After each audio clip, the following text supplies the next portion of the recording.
In this English lesson, I wanted to help you learn the English phrase, here's the deal. This is a phrase that we often say in English right before we explain something to someone or right before we tell someone something. I could say to Jen, hey, here's the deal. Later today, I'm going to go to the grocery store, I'm going to go to the library, and I'm going to take the kids to the pool to go swimming. So basically, anytime you're going to explain something to someone, you can start by saying, here's the deal. In my classroom, I do the same thing with my students. I might say to them, okay, here's the deal. We're going to start with a little quiz today, then we're going to do some reading, and then we're going to do some listening activities. So then they know what we're going to do that day.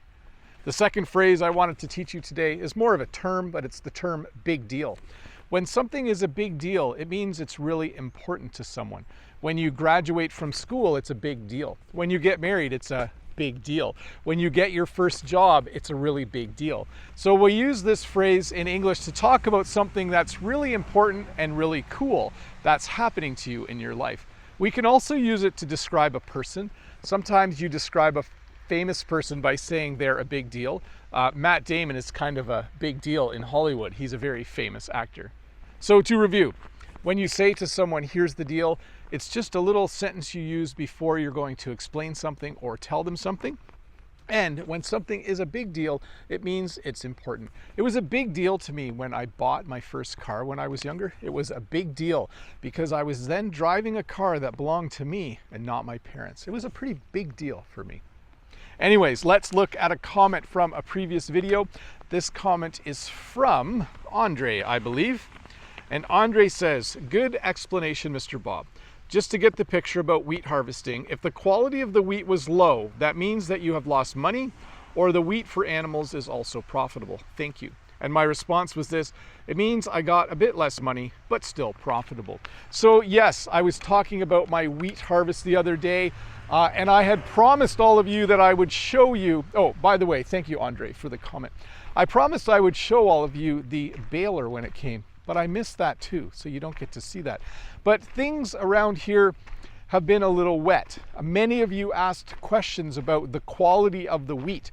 Why was the quality of the wheat so low? And the reason it was low is because it has been too wet here. The wheat had a lot of mold on it, it had a lot of fungus on it, and it just didn't have enough protein for them to use it to make things like flour and bread. You can see there's a puddle right there. If a car goes by in a moment, you'll hear that it's very wet out here. I think there's a truck coming right now that you'll get to see. So you can kind of see that it is wet out here. It rained today. I think I've mentioned this a number of times in my videos lately. It just seems to be raining all the time lately.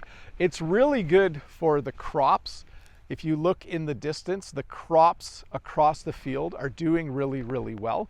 But certainly at some point, it needs to stop raining. Even if you look behind me, you can see that the sky is a little darker over there than it is over there. So it's quite possible that we'll get another little rain shower later today. I hope not. I really hope that it stops raining soon. I'm just going to walk back this way because there's another large vehicle coming past. Let's watch this one come by as well.